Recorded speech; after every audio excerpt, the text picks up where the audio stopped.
So, welcome to Rumbarton. Welcome. This mural was painted by Bimo Sketchy. He's a local artist, local to Scotland. It represents St. Lucia and Dumbarton. Rumbarton. Rumbarton. Dumbarton. Yes, Rumbarton. Yes, Rumbarton. It's Rumbarton. We renamed it, signed a petition. Exactly. It shows basically, if you notice that the saddle here represents the two mountains in St. Lucia, the Pitons. Oh, okay. On the other side, we have Dumbarton Rock, which is a similar saddle to what's in St. Lucia, but I call it Micro Piton. It's kind of small. Micro Piton. So you have Gros Piton, Petit Piton, and you have Micro Piton. St. Lucians will get it. And in the middle, we have the Cutty-Sack. And I know you're from London. And the Cutty-Sack belongs to London because they purchased it, but however, it was built right here in Dumbarton. Okay. Fermentation. Molasses comes into... Oh, don't mind the mess. I can smell sugars and sweetness over here. Yes. So the molasses comes in these IBCs here. The molasses comes into these IBCs. Once I get them, I'll decant a certain amount. I'm not giving my recipe. I know everybody has a recipe. No one's getting a certain amount of it will be decanted in there with water. Water and secret things. And yeast. Water and yeast, and it will ferment, and it will ferment. Once it's fermented, then we'll put it in the still. However, just before, do I give that little secret? Yeah, I'll give that secret because it's knowledge about the muck and dunder outside. Okay, yeah. It's muck and dunder outside. When do I add muck and dunder? Different distilleries add muck and dunder at different times. I personally add my muck and dunder at the end of my fermentation, just before it's done. I'll put a batch of muck and dunder in there, and then I will let it sit for like 2-3 days, and then I'll then get that distilled. Because the temperature is abnormally warm, different yeast works at a different temperature. Is that challenging because it's not normally this hot in Scotland? So basically, because the temperature is different, have you had to rework things quite a lot? Yes, because we've had 3 weeks non-stop of heat. Normally this is on, and it will be heating the fermentation and to get it to temperature so that the yeast could keep on working, prevent it from slowing down. I have not turned this on yet. Yeah, wow. Because it produces its own heat. So all I'm using this is just to monitor what's happening in the fermentation tank. Before I fermented in these wonderful, beautiful big tanks here, I was fermenting in blue barrels. Okay. From blue barrels, I went to the IBCs. From the IBCs, then I procured these tanks here, and now I'm using these more. They're not even the most high-tech tanks. They're just basic fermentation tanks. The next step will be the high-tech tanks. Okay. Yeah. So you're continually upgrading and all that kind of stuff? Continue upgrading. Like I said, I'm taking it from the way it was done in the Caribbean and what's the word I'm looking for? I'm trying and... You said that it's handcrafted. Yes. So basically, that's the kind of approach. So because you're handcrafted, you're taking that kind of approach and stuff. How does that differ from like the bigger companies and stuff then? What kind of uniqueness or... What is that? Well, or how does that differ? There's quite a few levels of differentiation from the handcrafted rums to the mass-produced rums.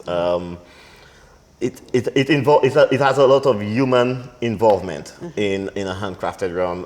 So if the fermentation stops, I have to figure out why it stopped and get it going. If the fermentation keep on going, I need to know what's going on.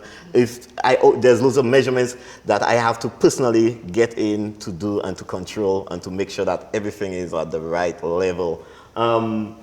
Whereas on the mass-produced stuff is, okay, there's a big truck coming, pump it in here, okay, add that amount of water, okay, it's at the right way, turn it on, okay, pump it to the next station, and it's literally just keeps on doing that. Yeah. It's always just no interaction. Okay, turn on the switch. Okay, that's the pump is on. Turn this on. Okay, that's rum done. Let's put it in here. Let's do that. Turn on the switch. The barrel is filled.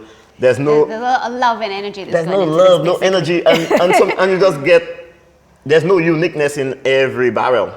Every single one of my barrels that I produce has some type of uniqueness. Whether it's the barrel that I select, and the reason I select it, the liquid, how much dunder I choose to put in it. So I am able to tweak things just to create flavor profiles, like you were saying later. I'm still not a master distiller yet until I get it perfected. But yeah, I think I'm doing quite good as a craft distiller. So basically that's, if you look at this here, so the rum goes up, it comes through here. As it goes down, it hits the condenser here.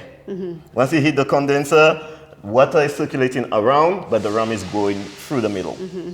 It goes through the middle, we collect the rum at the bottom here, and we pump in the water around it. This is the simplest setup for this, of distillation, of getting that rum out.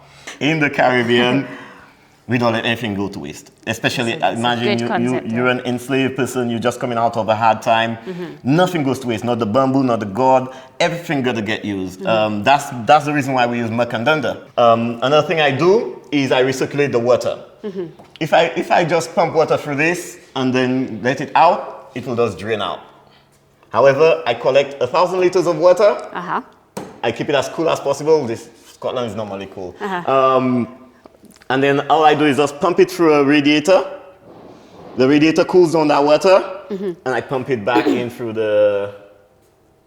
So you basically created your own water cycle? My own water cycle, just recycling the water and making sure I'm not wasting any water, because rum production was made on hard times. I don't want to keep living in hard times, but hard times is the modern of being eco-friendly, being all that. That's what hard times was for me. Growing up I was being eco-friendly without even thinking of being eco-friendly. Exactly, you just were. Just recirculating water, not wasting any water, not wasting anything. Just respecting all the natural resources without being wasteful, basically. Yes, and stop pulling too much energy out of everything. Using the Scottish water, that's a very first place where it already impacts on flavors. The yeast is always happy. I bet you if I try and distill or ferment in London, I might have to add a few other things to the water to kind of mess it around. I don't have to do that in Scotland. Also, when I get my white distillate and I have to bring it down to percentage, just Scottish water.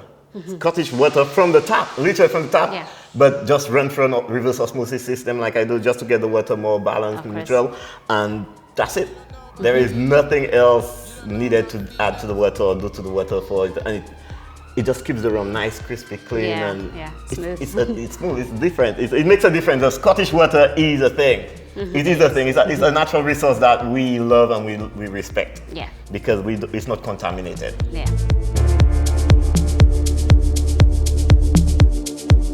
You don't know about healing. You don't know about feelings.